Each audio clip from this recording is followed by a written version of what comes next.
کوئی بھی شخص کتنا ہی میرے جیسا گیا گزرا ہو، بے عمل مسلمان ہو، اس کے دل میں یہ بات ضرور موجود ہے کہ میں آپ صلی اللہ علیہ وسلم کی خاطر جان دینے کے لیے تیار ہوں، لیکن اس کا ایک تلخ پہلو ہے کہ آج تک کسی نے جان مانگی نہیں ہے۔ غلامی رسول میں موت بھی قبول ہے، کیونکہ آج تک ہم سے کسی نے موت مانگی نہیں ہے۔ اب جناب ہمارا امتحان شروع ہونے لگا ہے اگلی اسی پورشن میں۔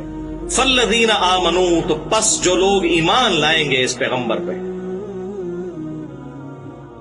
تو ان کی پھر 3 ذمہ داریاں ہیں۔ خالی دودھ پینے والے مجنو نہیں، ایمان لانے والوں کو کیا کرنا پڑے گا؟ نمبر 1، فالذین آمنوا بہ، جو ان پر ایمان لے کر آئیں گے، وعزروہ، اور ان کی تعظیم کریں گے، نمبر 1۔ نمبر 2، ونصروہ، اور ان کی مدد کریں گے آپ صلی اللہ علیہ وسلم کی۔ اور نمبر 3، واتبعوا النور الذی انزل معہ، اور اس نور کی پیروی کریں گے جو ہم نے ان کے ساتھ اتارا، یعنی یہ قرآن پاک۔ یہ 3 ذمہ داریاں ہیں۔ اب اس آئینے کو ہم نے سامنے رکھ کے اپنی شکل بھی دیکھنی ہے۔ کیا ہم آپ صلی اللہ علیہ وسلم کے ساتھ جو ہمارا ایمان کا تعلق ہے اس کی 3 شرائط پوری کر رہے ہیں؟ نمبر 1، آپ صلی اللہ علیہ وسلم کی تعظیم۔ یہ تو ہر مسلمان کے دل کے اندر موجود ہے، یہاں تک کہ کوئی بھی شخص کتنا ہی میرے جیسا گیا گزرا ہو، بے عمل مسلمان ہو، اس کے دل میں یہ بات ضرور موجود ہے کہ میں آپ صلی اللہ علیہ وسلم کی خاطر جان دینے کے لیے تیار ہوں، لیکن اس کا ایک تلخ پہلو ہے کہ آج تک کسی نے جان مانگی نہیں ہے۔ غلامی رسول میں موت بھی قبول ہے، کیونکہ آج تک ہم سے کسی نے موت مانگی نہیں ہے۔ غلامی رسول میں داڑھی قبول نہیں ہے، کیونکہ بیوی منع کرتی ہے۔ غلامی رسول میں حجاب قبول نہیں ہے، معاشرے کا سامنا کیسے کریں گے؟ عورتوں کو تو شانہ بشانہ مردوں کے چلنا ہے، تو اگر چہرے کا نقاب کریں گے تو کیسے چلیں گے؟ غلامی رسول میں موت قبول ہے، پتہ ہے موت مانگنی کسی نے نہیں، باقی چیزیں تو بھائی ہاں۔ غلامی رسول میں فجر کی نماز تکبیر اولیٰ کے ساتھ مسجد کی پہلی صف میں، یہ تو بھائی مشکل کام ہے، تو روزانہ مرنا پڑے گا۔ فجر کی نماز جماعت سے پڑھنے کے لیے تو روزانہ مرنا پڑے گا، اور قتال میں تو ایک دفعہ مرنا جان چھوٹ گئی، اس کے لیے تو روزانہ مرنا پڑے گا۔ نفس کے خلاف جہاد کرنا یہ بہت مشکل کام ہے، تو اس کے لیے روزانہ مرنا۔ تو تعظیم صرف یہ نہیں ہے کہ آپ صلی اللہ علیہ وسلم کا نام مبارک آئے تو ہم صلی اللہ علیہ وآلہ وسلم کہہ لیں، بلکہ پریکٹیکلی اس کو ریسپانس کرنا ہے۔ صحیح بخاری اور صحیح مسلم کی متفق علیہ حدیث ہے، کتاب الایمان چیپٹر میں، تم میں سے کوئی شخص اس وقت تک مؤمن ہی نہیں ہو سکتا جب تک کہ میں اسے اس کے ماں باپ اولاد سب لوگوں سے بڑھ کر عزیز نہ ہو جاؤں۔ تو اس کا کیا مطلب ہے کہ ماں باپ اولاد سب لوگ ایک طرف کھڑے ہو جائیں اور آپ صلی اللہ علیہ وسلم کا حکم دوسری طرف ہو، تو پوری دنیا کی پرواہ کیے بغیر اپنے محبوب صلی اللہ علیہ وسلم کا دامن کرم تھام لیا جائے۔ یہ مطلب ہے اس کا مطلب نعرے لگانا نہیں ہے، صرف جوش سے گلا پھاڑنا نہیں ہے، بلکہ پریکٹیکل۔ ان کی تعظیم، ونصروہ، اور آپ کی مدد۔ آپ صلی اللہ علیہ وسلم کی مدد کیا ہے؟ کہ آپ صلی اللہ علیہ وسلم نے کوئی ذاتی کاروبار نعوذ باللہ من ذالک بنایا تھا کہ جو آپ امتیوں کے حوالے کر کے کہ میرے بعد اس کو چمکانا؟ آپ صلی اللہ علیہ وسلم کی زندگی کا ایک ہی مشن تھا، ایک مشن جو قرآن پاک میں کم از کم 4 دفعہ ہے۔ بسم اللہ الرحمن الرحیم، یتلو علیہم آیاتہ ویزکیہم ویعلمہم الکتاب والحکمہ۔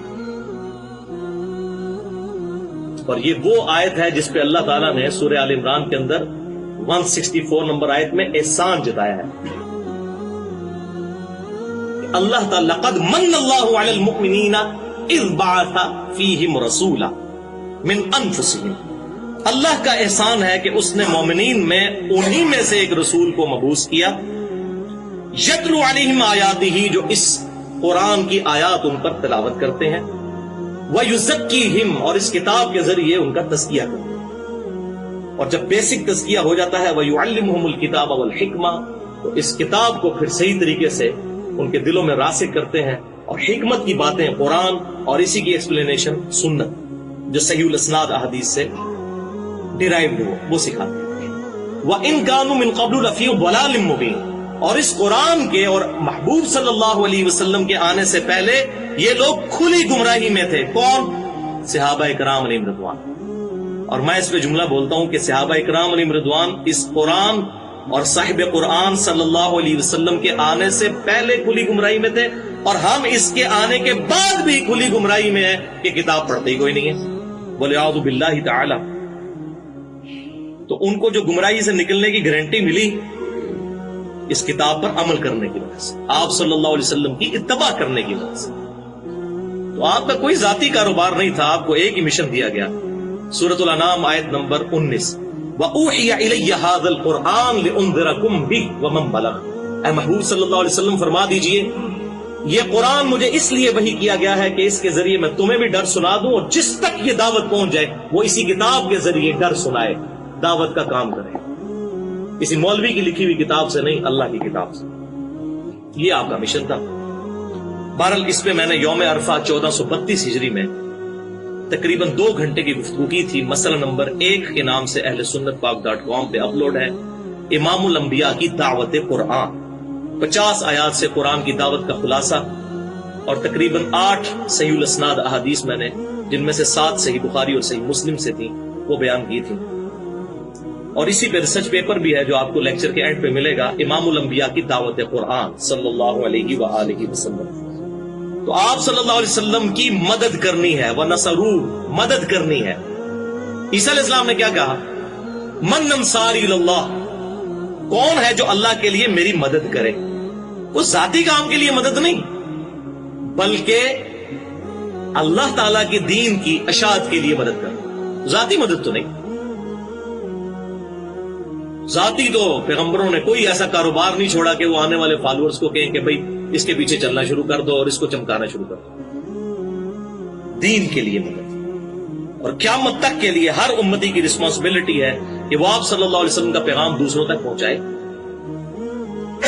صحیح بخاری اور صحیح مسلم کی متفق علیہ حدیث ہے، آپ صلی اللہ علیہ وسلم نے جو یوم النحر کا خطبہ دیا تھا، ایک تو صحیح مسلم میں حدیث ہے جو حجۃ الوداع کا خطبہ ہے، کتاب الحج چیپٹر میں انٹرنیشنل نمبر کے مطابق 2950، اس میں تو آپ صلی اللہ علیہ وسلم نے فرمایا کہ میں اپنے بعد تم میں وہ چیز چھوڑ کر جا رہا ہوں جسے مضبوطی سے پکڑ لوگے کبھی گمراہ نہیں ہوگے، وہ اللہ کی کتاب۔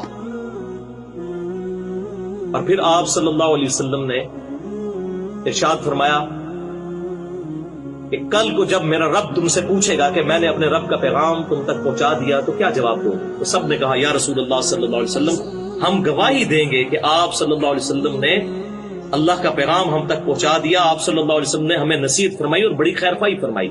تو آپ صلی اللہ علیہ وسلم نے 3 دفعہ اپنی شہادت کی انگلی آسمان کی طرف بلند کی، اللہم اشہد، اللہم اشہد، اللہم اشہد، اے اللہ گواہ رہنا، گواہ رہنا، گواہ رہنا۔ یہاں تک تو یہی تھا، لیکن جو اگلا خطبہ ہے یوم النحر کا، وہ بخاری اور مسلم دونوں ہے، بڑا لمبا خطبہ، اس کے کنکلوڈنگ الفاظ بھی یہی ہیں، لیکن 7 اور الفاظ ہیں۔ آپ صلی اللہ علیہ وسلم نے ارشاد فرمایا کہ اب جو یہاں پر موجود ہے اس کی ذمہ داری ہے کہ اس پیغام کو اس تک پہنچا دے جو یہاں پر موجود نہیں ہے۔ آپ صلی اللہ علیہ وسلم کے بہاف پہ پوری امت دعوت کا کام کرنے والی امت ہے، یہ پیغام پہنچانا ہے۔ تو یہ ہے آپ صلی اللہ علیہ وسلم کی مدد۔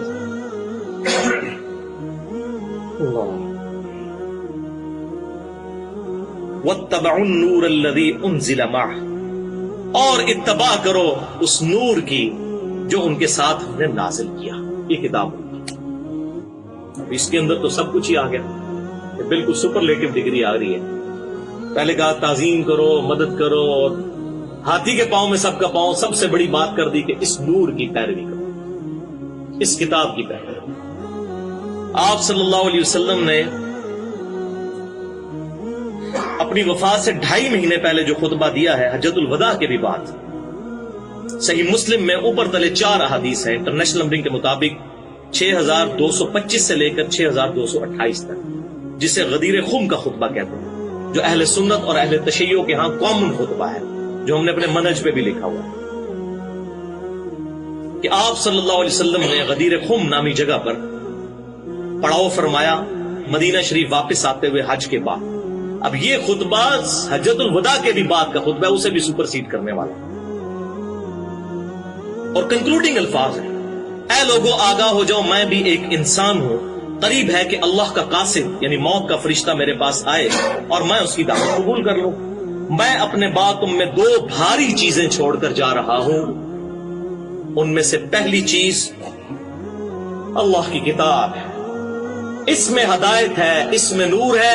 تم اللہ کی کتاب کو پکڑو، اپنا تعلق اس کتاب کے ساتھ مضبوط کرو. اللہ کی کتاب اللہ کی رسی ہے، جو اسے پکڑے گا ہدایت پر ہوگا، جو چھوڑ دے گا گمراہ ہو جائے گا. قرآن میں ہے نا وَاعْتَصِمُوا بِحَبْلِ اللَّهِ جَمِيعًا وَلَا تَفَرَّقُوا، یہ صحیح مسلم کی حدیث نے بتایا یہ ہے اللہ کی رسی. اور پھر زید بن ارقم کہتے ہیں آپ صلی اللہ علیہ وسلم ہمیں ترغیب دلاتے رہے اللہ کی کتاب، اللہ کی کتاب، اللہ کی کتاب. اور پھر فرمایا دوسری چیز میرے اہل بیت ہیں، میں اپنے اہل بیت کے معاملے میں تمہیں اللہ سے ڈراتا ہوں، میں اپنے اہل بیت کے معاملے میں تمہیں اللہ سے ڈراتا ہوں، میں اپنے اہل بیت کے معاملے میں تمہیں اللہ سے ڈراتا ہوں. کیونکہ آپ صلی اللہ علیہ وسلم کو یہ غیبی خبر دی جا چکی تھی کہ آپ کی امت آپ کی وفات کے بعد آپ کے اہل بیت کے ساتھ برا سلوک کرے گی. لہذا جن لوگوں نے بھی سیدنا علی رضی اللہ تعالیٰ عنہ کو تنگ کیا یا سیدنا حسین ابن علی رضی اللہ تعالیٰ عنہ کو شہید کیا، بنو امیہ کی ظالم حکومت، چاہے یزید ابن معاویہ ہو یا عبید اللہ ابن زیاد ہو، ان تمام کا معاملہ ہم اللہ کے سپرد کرتے ہیں. ہم کسی سے محبت نہیں کرتے، ہم الحمدللہ اہل بیت سے محبت کرتے ہیں.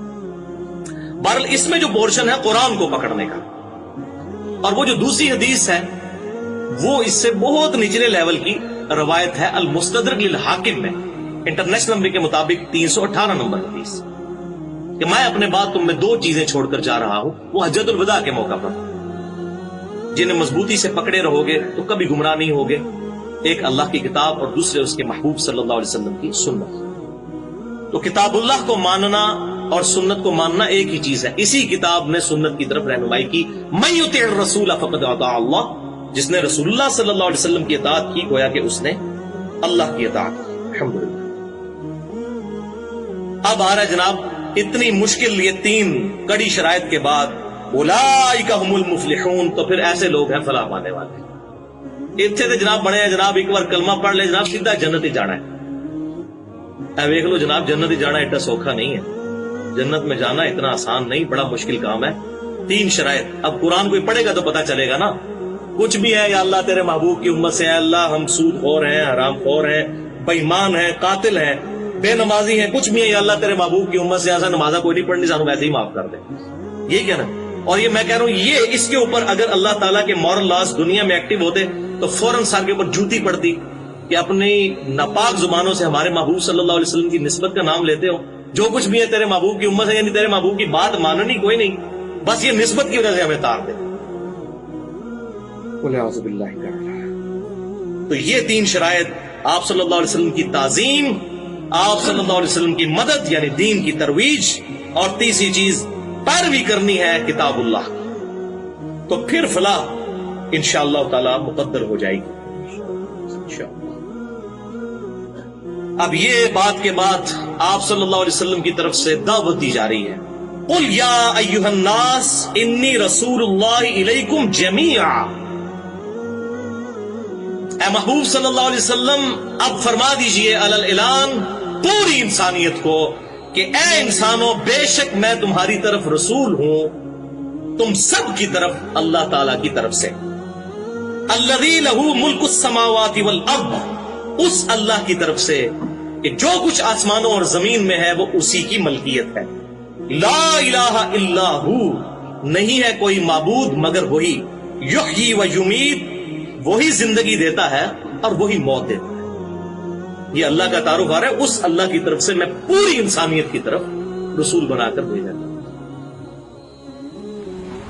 وہ لوگ جو اس رسول یعنی نبی امی کی پیروی کرتے ہیں جن کے اوصاف کو وہ اپنے ہاں تورات اور انجیل میں لکھا ہوا پاتے ہیں، وہ انہیں نیک کام کا حکم دیتے ہیں اور برے کام سے روکتے ہیں. اور پاک چیزوں کو ان کے لیے حلال کرتے ہیں اور ناپاک چیزوں کو ان پر حرام ٹھہراتے ہیں، اور ان پر سے بوجھ اور طوق جو ان کے سر پر اور گلے میں تھے اتارتے ہیں۔ تو جو لوگ ان پر ایمان لائے اور ان کی رفاقت کی اور انہیں مدد دی اور جو نور ان کے ساتھ نازل ہوا ہے اس کی پیروی کی، وہی مراد پانے والے۔